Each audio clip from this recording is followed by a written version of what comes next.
குற்றவியல் விசாரணை பிரிவில் சற்று முன் முன்னிலையாகியுள்ள சிராந்தி மற்றும் நாமல் மஹிந்த ராஜபக்சவும் உள்ளுக்குள். ஹெகேலி ரம்புக்வலவின் நெருங்கிய உறவினர் அதிரடி கைது. ராஜபக்ச குடும்பத்தின் ஒருவரை உடனடியாக கைது செய்ய உத்தரவு. சர்வதேச பிடியாணையில் அதிரடியாக இறங்கிய அதிகாரிகள். மின் விளக்குகள் அணைக்கப்பட்டு கிளிநொச்சி நீதிமன்றில் மரண தண்டனை. நடந்தது என்ன?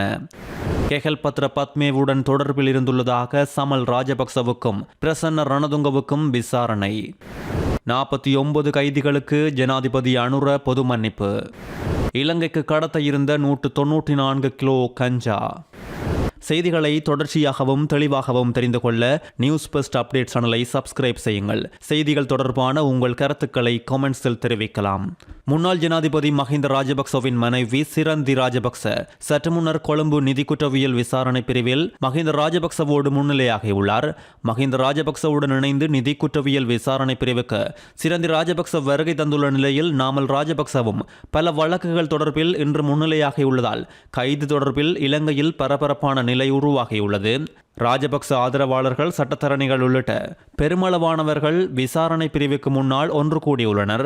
சிரந்தி ராஜபக்சவுக்கு ஆதரவு தெரிவிக்கும் வகையிலும் மஹிந்தவுக்கு எதிரான அரசாங்கத்தின் நடவடிக்கைக்கு எதிர்ப்பு தெரிவிக்கும் வகையிலும் இவ்வாறு பெருமளவான ராஜபக்ச ஆதரவாளர்கள் மற்றும் சட்டத்தரணிகள் திரண்டுள்ளதும் குறிப்பிடத்தக்கது. சிரந்திக்கு இதற்கு முன்னர் கடந்த 27ஆம் திகதி விசாரணைக்கு முன்னிலையாகுமாறு அழைப்பு விடுக்கப்பட்டிருந்த போதிலும் தான் அன்றைய தினம் முன்னிலையாக முடியாதென்றும் 2 வார கால அவகாசம் கேட்டும் சிரந்தி ராஜபக்ச கோரிக்கை முன்வைத்திருந்தார். இவர் விசாரணைக்காக முன்னிலையாவதற்கு முன்னர் அங்கு பெருந்திரளான சட்டத்தரணிகள் ஒன்று கூடியுள்ளதால் சிரந்தி ராஜபக்ச கைது செய்யப்படலாம் என்று எதிர்பார்க்கப்படுகின்றமை குறிப்பிடத்தக்கது. ஸ்ரீலங்கா பொதுஜன பெரமுனவின் தேசிய அமைப்பாளரான நாடாளுமன்ற உறுப்பினர் நாமல் ராஜபக்ச சற்று முன்னர் குற்றப்புலனாய்வு திணைக்களத்தில் முன்னிலையாகியுள்ளார். நாமலுக்கு முன்னரும் குற்றப்புலனாய்வு திணைக்களத்தில் முன்னிலையாகுமாறு அறிவிக்கப்பட்டிருந்த போதிலும் அவர் நாட்டில் இல்லாத காரணத்தினால் வேறு திகதியை வழங்குமாறு விடுத்த கோரிக்கைக்கு அமையவே இன்று 3ஆம் திகதி முன்னிலையாகுமாறு அறிவிக்கப்பட்டுள்ளது. இலங்கையில் இப்பொழுது ஜனாதிபதி அனுரவின் நடவடிக்கைகள் மஹிந்த குடும்பத்துக்கு தலையிடியாக இருந்தாலும் மக்களின் ஆதரவை ஜனாதிபதி பெற்று வருகின்றார். காரணம், இதுவரை இல்லாத அளவுக்கு முன்னாள் ஜனாதிபதிகளாக இருக்கட்டும், முன்னாள் அமைச்சர்களாக இருக்கட்டும், பாகுபாடு பார்க்காமல் மக்களுக்கு என்ன சட்டமோ அதையே இவர்களுக்கும் நடைமுறைப்படுத்தி வருகின்றார். பாதாள உலகக்குழு தலைவர் கெஹல்பத்ர பத்மேவோடு நெருங்கிய தொடர்பில் இருந்துள்ளதாக நாமல் ராஜபக்ச இன்று குற்றப்புலனாய்வு திணைக்களத்தில் முன்னிலையாகியுள்ளதும் குறிப்பிடத்தக்கது. ஜனாதிபதி அனுர தங்கள் குடும்பத்தை கைது செய்து நிறைய விடயங்களை மூடி மறைக்க முயற்சிப்பதாக நாமல் ராஜபக்ச முன்னர் குற்றம் சாட்டியிருந்தமை குறிப்பிடத்தக்கது. முன்னாள் சபாநாயகர் சமல் ராஜபக்சவின் இளைய மகன் சமீந்திர ராஜபக்சவை உடனடியாக கைது செய்து சட்டத்தில் முன்னிலைப்படுத்துமாறு கோட்டை நீதவான் அதிரடியாக உத்தரவிட்டுள்ளார். ஸ்ரீலங்கன் ஏர்லைன்ஸ் நிறுவனத்திற்கு ஏர்பஸ் விமானங்களை வாங்கியதில் நடந்ததாக தெரிவிக்கப்படும் நிதி முறைகேடுகள் தொடர்பான வழக்கிலேயே இந்த உத்தரவு பிறப்பிக்கப்பட்டுள்ளதோடு சந்தேகத்திற்குரிய பரிவர்த்தனை தொடர்பான வழக்கில் சமீந்திர ராஜபக்சவை 3வது சந்தேக நபராக பெயரிட சட்டமா அதிபரின் அறிவுறுத்தலின் பேரில் குற்றப்புலனாய்வுத்துறை அளித்த சமர்ப்பிப்புகளை பரிசீலித்த பின்னர் நீதிபதி இந்த உத்தரவை பிறப்பித்துள்ளார். 2012-2013 ஆண்டு காலப்பகுதியில் ஸ்ரீலங்கன் ஏர்லைன்ஸுக்கு 10 ஏர்பஸ் விமானங்களை வாங்கிய திட்டத்தில் கடுமையான ஊழல் நடந்துள்ளதாக குற்றப்புலனாய்வு திணைக்களம் நீதிமன்றில் சுட்டிக்காட்டியுள்ளது. தற்போது அமெரிக்காவில் இருப்பதாக சொல்லப்படும் சமீந்திர ராஜபக்சவை கைது செய்ய இன்டர்போலின் உதவியை பெறவும் அவருக்கு எதிராக சிவப்பு பிடியாணை பிறப்பிக்க தேவையான அனைத்து நடவடிக்கைகளை எடுக்கவும் நீதிபதி போலீசாருக்கு அறிவுறுத்தியுள்ளார். ஸ்ரீலங்கன் ஏர்லைன்ஸ் நிறுவனத்தின் முன்னாள் தலைமை நிர்வாக அதிகாரி கபில சந்திரசேன அவரது மனைவி ஆகியோர் இந்த சம்பவத்தில் ஏற்கனவே பிற சந்தேக நபர்களாக பெயரிடப்பட்டு தற்போது பிணையில் இருப்பதும் குறிப்பிடத்தக்கது. 2013ஆம் ஆண்டில் சமீந்திர ராஜபக்சவின் வங்கி கணக்கில் $1,60,000 அமெரிக்க இவ்வாறு வரவு வைக்கப்பட்டதற்கான ஆதாரங்கள் குற்றவியல் புலனாய்வு திணைக்களம் சமர்ப்பித்துள்ளது. இந்த சம்பவம் தொடர்பாக முன்னாள் சபாநாயகர் சமல் ராஜபக்சவிடம் வாக்குமூலம் பதிவு செய்யப்பட்டுள்ளதாக அதிகாரிகள் மேலும் தெரிவித்துள்ளனர். கொலை குற்றவாளியொருவருக்கு கிளிநொச்சி மேல் நீதிமன்றத்தினால் நேற்று மரண தண்டனை தீர்ப்பு வழங்கப்பட்டுள்ளது.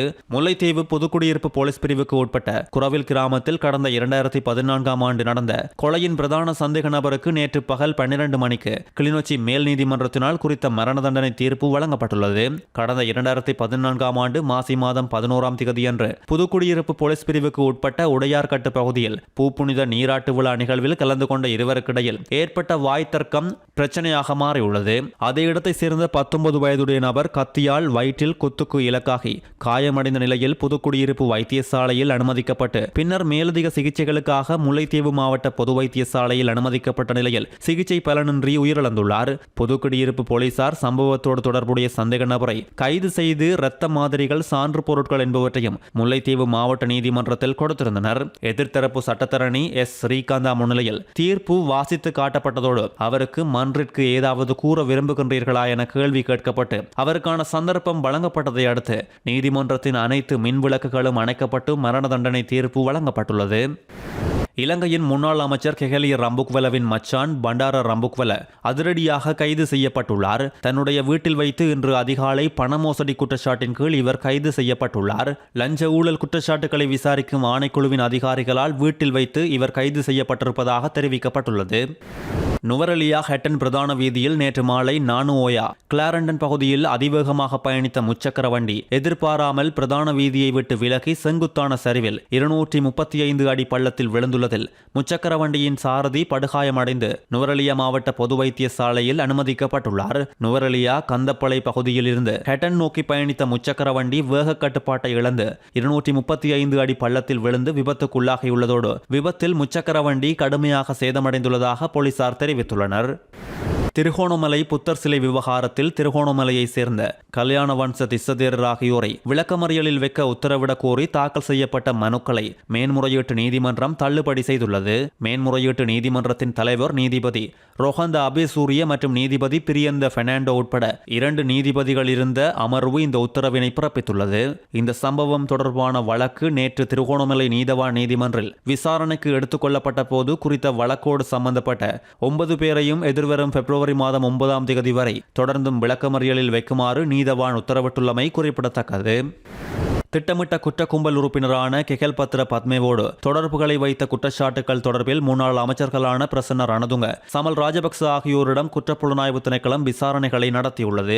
ஆயுத கடத்தல் மற்றும் ஒழுங்கமைக்கப்பட்ட குற்ற செயல்களோடு தொடர்புபட்ட கெஹல்பத்ர பத்மே சர்வதேச காவல்துறையின் உதவியோடு கடந்த ஆகஸ்ட் மாதம் இந்தோனேசியாவில் வைத்து அவரது பாதாள குழுவுடன் கைது செய்யப்பட்டு இலங்கைக்கு அழைத்து வரப்பட்டார். இவரிடம் அரசியல்வாதிகளுக்கு உள்ள தொடர்புகள் குறித்து தற்போது தீவிரமாக விசாரணைகள் முன்னெடுக்கப்பட்டு வரும் நிலையில் முன்னாள் அமைச்சர் பிரசன்ன ரணதுங்கவுக்கு திட்டமிட்ட குற்றக்குழுக்களோடு எந்தவித தொடர்பும் இல்லை என்று அவர் தனது வாக்குமூலத்தில் மறுத்துள்ளார். ஆனாலும் முன்னாள் அமைச்சர் சமல் ராஜபக்ச விசாரணைக்கு பின்னர் ஊடகங்களுக்கு எந்தவித கருத்தையும் தெரிவிக்காமல் வெளியேறியுள்ளார்.